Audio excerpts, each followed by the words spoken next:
ሰላም እንዴት ናቸው ፋሚሊዎች? ዛሬ በዚህ ቪዲዮ እንግዲህ የተለያዩ ተጫዋቾች ዝውውር ወይም ደግሞ አሰልጣኞች ጋር የተያያዘ መረጃዎች የምናወራበት ነው ማለት ነው። በቅድሚያ ግን ቻናላችን ሰብስክራይብ እና ላይክ ማድረግ እንዳደረሱ ማለት ነው። ለብዙ ሰው እንዲዳረስ ደግሞ ሼር አድርጉ ማለት ነው። በቀዳሚነት ዛሬ እንግዲህ የምንጀምረው ከኒውካስል ዩናይትድ ይሆናል ማለት ነው። ኒውካስል ዩናይትድ እንግዲህ አሰልጣኝ አሰናብቷል ማለት ነው። ኒውካስል ዩናይትድ የተለያዩ ተጫዋቾችን አጥተዋል በዚህ ክረምት እና ከአምናም ጀምሮ እንግዲህ ተጫዋቾችን እያጣ ይገኝ ነበር ማለት ነው።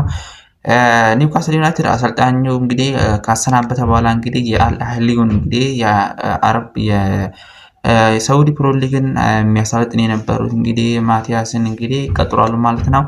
የሚገርመው ነገር ደግሞ እንግዲህ እነዚህ ወይም ደግሞ ኒውካስል ዩናይትድ የለቀቀባቸው ተጫዋቾች እንግዲህ ከአሌክሳንደር ኢሳክ ጀምሮ እንግዲህ ሊቨርፑልን ከተቀላቀለ ተጫዋች ጀምሮ እንግዲህ በ135 ሚሊዮን ጀምሮ የተቀላቀለው እንግዲህ በጣም በውዱ ፈራሚ ነበረ። ኒውካስል ዩናይትድን እንግዲህ የለቀቀው ከአለመግባባት ጀምሮ ነበር እንግዲህ ኒውካስል ዩናይትድን የለቀቀው ማለት ነው።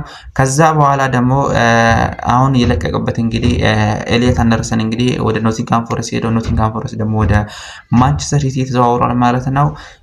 እንዲሁም ደግሞ ወደ ቶተንሃም ደግሞ ቶናሊ ሄዷል ማለት ነው።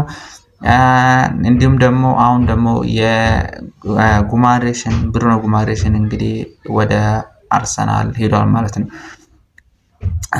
የተለያዩ ተጫዋቾች እንግዲህ ወደ ባርሴሎናም እንግዲህ አንቶኒዮ ጋርደንን እንግዲህ ወደ ባርሴሎና ሄዷል ማለት ነው።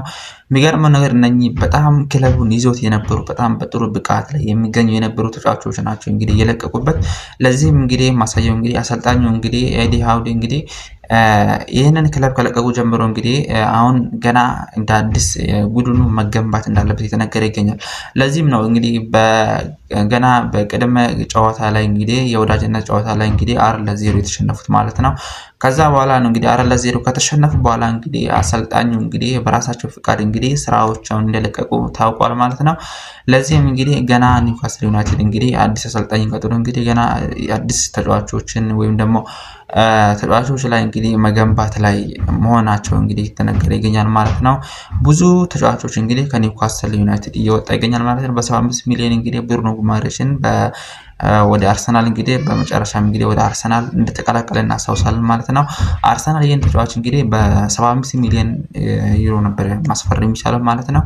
እናም 75 ሚሊዮን ሲያስፈርም እንግዲህ ከሱ በላይ እንግዲህ ዋነኛዎቹ እንግዲህ ቡድኑ እንግዲህ በማጥቃት ወይም ደግሞ በመሃል ላይ እንግዲህ ሲያግዙ የነበሩት እንግዲህ የተለያዩ ተጫዋቾች እንግዲህ አጥተዋል ማለት ነው። ለዚህም እንግዲህ አዲስ አሰልጣኝ ቀጥሮ እንግዲህ ቡድኑ እንደገና መገንባት እንዳለበት ነው ማለት ነው። አዲስ አሰልጣኝ እንትን ያለው ማለት ነው። አሰልጣኙም እንግዲህ በመጀመሪያ ላይ እንግዲህ ወይም ደግሞ ለመጀመሪያ ጊዜ እንግዲህ ሁለት ጀርመናዊ አሰልጣኞች እንግዲህ ተገናኙ ማለት ነው ፕሪሚየር ሊግ ላይ። ለዚህም እንግዲህ እነኚህ ከአልአህሊ የመጡት አሰልጣኝ እንግዲህ በሳውዲ ፕሮ ሊግ እንግዲህ ሁለት ዋንጫዎችን ማሳካት ይቻላል ወይም ደግሞ የተለያዩ ዋንጫዎችን ማሳካት የቻሉ ከክለባቸው ጋር ከአልአህሊ ጋር እንግዲህ ማሳካት እየቻሉ አሰልጣኝ እንደሆነ ይነገርላቸዋል። ለዚህም እንግዲህ እነሱ አስተያየታቸውን እንግዲህ በጣም ደስተኛ ነኝ ኒውካስል ዩናይትድን በመረከቤ የሚል አሰልጣኝ የሚል ኮሜንት ሰጥተዋል ማለት ነው። እና ኒውካስል ዩናይትድ በዚህ ዘንድሮ እንግዲህ እነኚህ አሰልጣኝ ሲቀጥል እንግዲህ በዋነኝነት እንግዲህ ለእንግሊዝ ፕሪሚየር ሊግ ለቢያንስ እንኳን ከ1 እስከ 10 ደረጃ ለመውጣት ለዋንጫው ለማንሳት ሳይሆን እንግዲህ ከ1 እስከ 10 ቢያንስ እንኳን 10ኛ የመውጣት ቻንስ እንዲኖረው ነው። ከዚህ በፊት እንግዲህ ከ10 ምናምን ደረጃ ላይ ሆኖ እንደጨረሰ እናውቃለን ማለት ነው። ስለዚህ ቢያንስ እንኳን ከ1 እስከ 10 የመውጣት ቻንስ ይኖረዋል ማለት ነው። ገና አዲስ አሰልጣኝ ወይም ደግሞ ተጫዋቾችን በደንብ እንዲገነቡ ወይም ደግሞ ከተጫዋቾች ጋር መግባባት መፍጠር መቻል አለባቸው ማለት ነው። የተለያዩ ተጫዋቾች ከለቀቁ በኋላ ማለት ነው።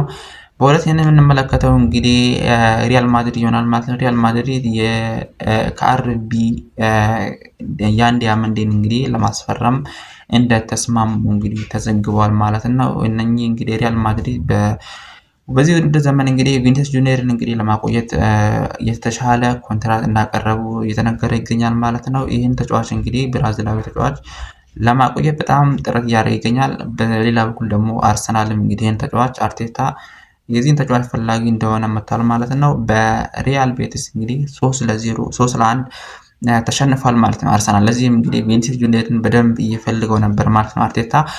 ለዚህም እንግዲህ ሪያል ማድሪድ እንግዲህ የተሻለ ኮንትራት አቅርቧል ማለት ነው። ቪኒሲየስ ጁኒየር ይቀበለው አይቀበለው እንግዲህ ምንም የወጣ ዘገባ የለም ማለት ነው። ቢሆንም ግን አርቴታ ይህን ተጫዋች በደንብ በትሮሳርድ ቦታ ይጮታል ወይም ደግሞ በማጥቃቱ እንግዲህ በደንብ ያግዛል በሚል እንግዲህ ይህንን ተጫዋች በደንብ ለማሳመን እየጣሩ ይገኙ ነበረ። ለዚህም እንግዲህ ቪኒሲየስ ጁኒየር እንግዲህ በሪያል ማድሪድ ቤት እንግዲህ የተሻለ ኮንትራት ሪያል ማድሪድ እንዳቀረበለት ተዘግቧል ማለት ነው። የአንድ ያመንዴን እንግዲህ ለማስፈረም ከስምምነት ደርሷል ማለት ነው። አንድ ያመንዴን እንግዲህ ለማስፈረም የተለያዩ ክለቦች እንግዲህ እንደፈለጉ እናውቃለን፣ ይታወስ ነበር። ለዚህም እንግዲህ ፒኤስጂ እስከ መጨረሻው ይህንን ተጫዋች እየፈለገ እንደነበረ ማሳያ ነው ማለት ነው። ይህን ተጫዋች ሲፈልግ እንግዲህ የተሻለ ወይም ደግሞ እስከ መጨረሻው እሱ ሪያል ማድሪድን ከመረጠ በኋላ እንግዲህ እጁን እንዳወጣ እናስታውሳለን ማለት ነው።